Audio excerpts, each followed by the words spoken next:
नमस्कार दोस्तों, मैं हूं केडी और आपने देखना शुरू किया है गांव में। क्या खेल हो गया ना? समझ ही गए होंगे।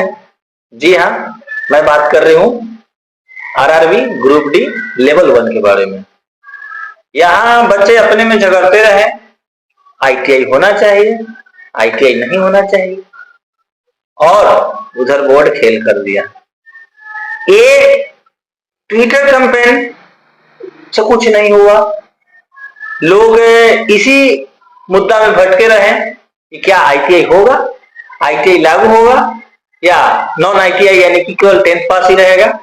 और जो कल तक देखा जाए तो लोग उम्मीद छोड़ चुके थे कि अब तो आज 20 हो गया, अब नहीं लग रहा है कि नोटिफिकेशन आएगा, डिले होगा, डेट बढ़ेगा।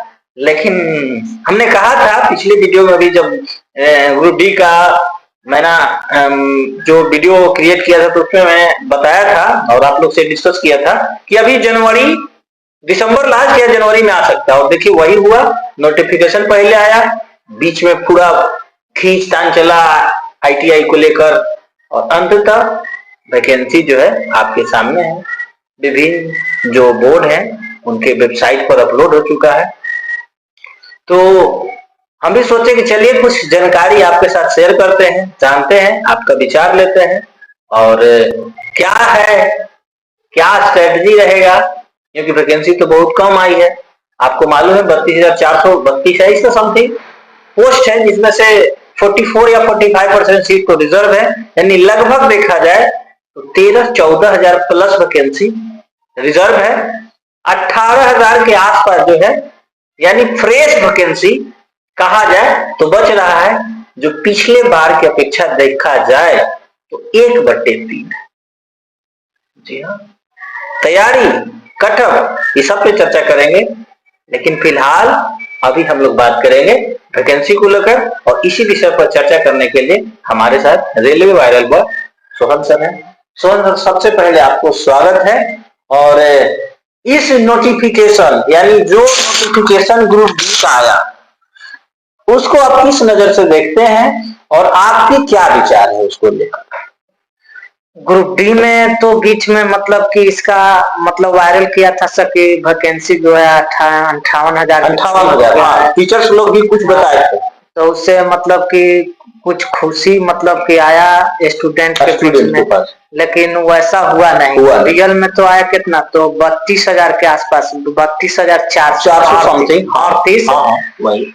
तो इससे देखिए टाइम भी बहुत अधिक हुआ, जैसे रेलवे में जो होना चाहिए मतलब कि कुछ समय पर 2 साल 3 साल 4 साल, लेकिन वो भी नहीं, सीधे 6 साल तो 6 साल प्लस का ये, क्योंकि 19 में उसका अपेक्षा देखा जाए तो समझिए कि नाम मात्र के वैकेंसी है, यानी एक तरह से बोले तो फॉर्मेलिटी, पूरा फॉर्मेलिटी भी नहीं, समझिए जीरो है वैकेंसी के मैटर में। अगर मान लीजिए कि अगर 20-20 हजार भी अगर साल के जोड़ा जाएगा तो 6 साल में तो 1 लाख पार कर देगा। अब देखिए अब इस पर आ गया कि अगर मान लीजिए 32,000 के करीब है वैकेंसी, तो अब इसमें अब रेलवे का क्या विचार है, अपना मतलब शेड्यूल को फॉलो करना है कि नहीं करना है। लेकिन वैकेंसी बहुत कम है इस हिसाब से अगर देखा जाए तो। हम लोग भी चर्चा किए थे, तो एक वीडियो में हम लोग बात किए थे कि 32,000 नहीं, क्योंकि अगर मान लीजिए छात्र अपने बात करे रहे, बोर्ड जो अपने बात करे रहे, तो कुछ होने वाला नहीं। लेकिन इस जो 32,000 है उसको बढ़ाकर डबल किया जाए, क्योंकि जितना भी वैकेंसी आएगा उसका 45% तो सीट ऑलरेडी रिजर्व है, एक सर्विसमैन के लिए, सीसी अप्रेंटिस के लिए, और पीडब्ल्यूडी जो कैंडिडेट होते हैं विकलांग वगैरह, तो उनके लिए। तो अगर आप 64,000 करते तो लगभग 37-38,000 सीटें जो होता फ्रेश कैंडिडेट को मिलता, तो कुछ एक तरह से सेटिस्फेक्शन रहता।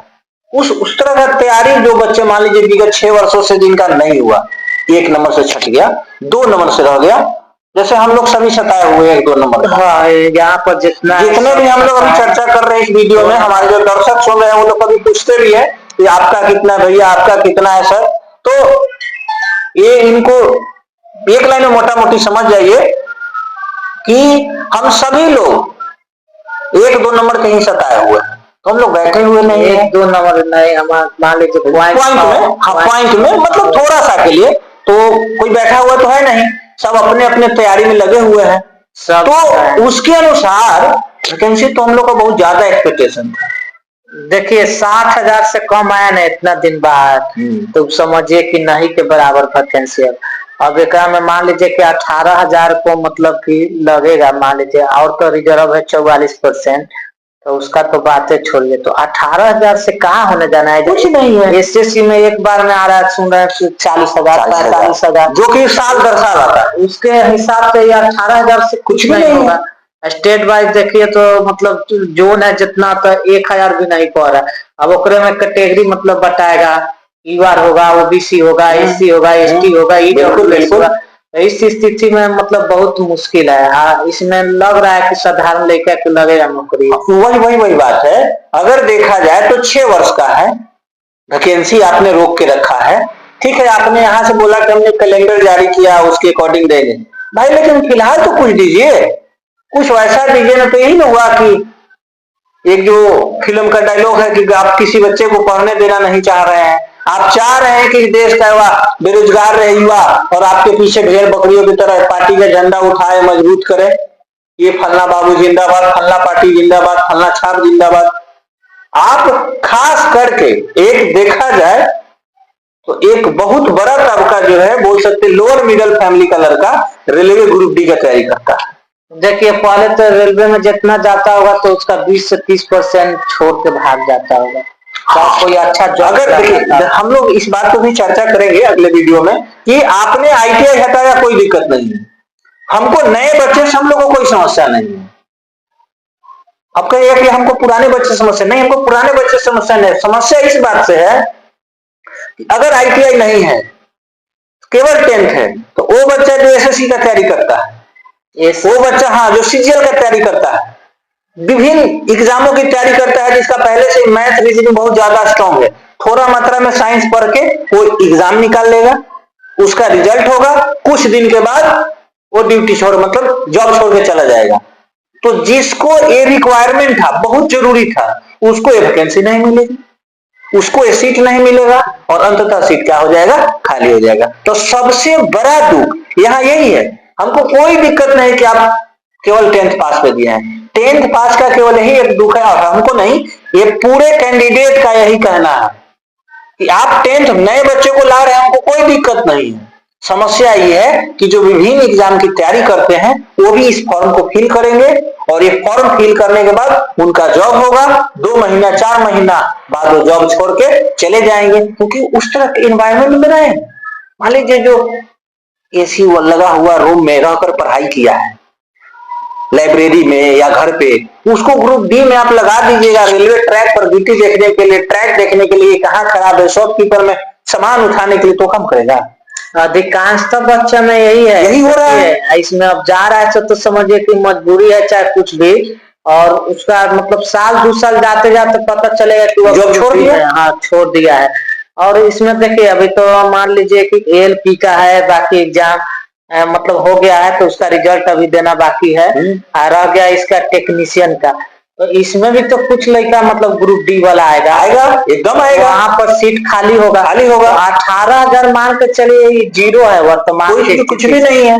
1 साल पूरते पूरते कुछ अभी मान लीजिए अभी इधर बिहार में चल रहा है टीआरई 3 चल रहा है, 4 चल रहा है, तो वहां से सचिवालय का वहां से कितना छोड़ कर भी आ जाएगा। तो ये समझिए कि 32,000 फिलहाल की दृष्टि से समझिए जीरो है। अब लगेगा जॉब किस तरह के, वो तो कहना मुश्किल है यहाँ पर कि किसका किस डिपार्टमेंट में होगा, वो बात की बात है। चलिए, ये थे सोहन जी, और इनका कहना है और हमारा भी कहना है कि वैकेंसी जो है बढ़नी चाहिए, क्योंकि 18,000 वैकेंसी से युवाओं का कुछ होगा नहीं। बच्चे बहुत दिन से तैयारी कर रहे हैं, सब जो है आप देखे होंगे टेक्नीशियन का आंसर की आने के बाद किसी का 90 है, किसी का 95 है, किसी का 88 है, किसी का 87 है। यानी इस तरह का तैयारी किए हैं बच्चे कि पेपर जो है धुआं, बोल सकते हैं धुआं उड़ा दे रहे हैं। अगर आप कम सीटें दीजिएगा, कंपटीशन बहुत ज्यादा हाई होगा, जो योग्य बच्चा है उसको सीट नसीब नहीं होगा। इस तरह का नौबत आ चुका है हमारे देश में बेरोजगारी चरम सीमा पर है और आप सीट बचाकर क्या करना चाहते हैं, आप सभी क्या सोचते हैं, ये आप हमें कमेंट करके हमें राय दे सकते हैं। और आपको ये वीडियो कैसा लगा इस पर भी हमें कमेंट कर सुझाव दे सकते हैं। यहां तक देख लिए हैं तो वीडियो को लाइक कर दीजिए, दोस्तों के साथ शेयर करिए। हम फिर आपसे मिलेंगे अगले वीडियो में नए एक पॉइंट के साथ कि कैसे तैयारी करना है, किस बोर्ड से फॉर्म फिल करना है। तो इतने कम में भी यार जो भी अगर मान चलिए फ्यूचर में अगर वैकेंसी बढ़ता भी है तो कहां से फॉर्म कैसे फिल करें उस पर हम लोग चर्चा करेंगे।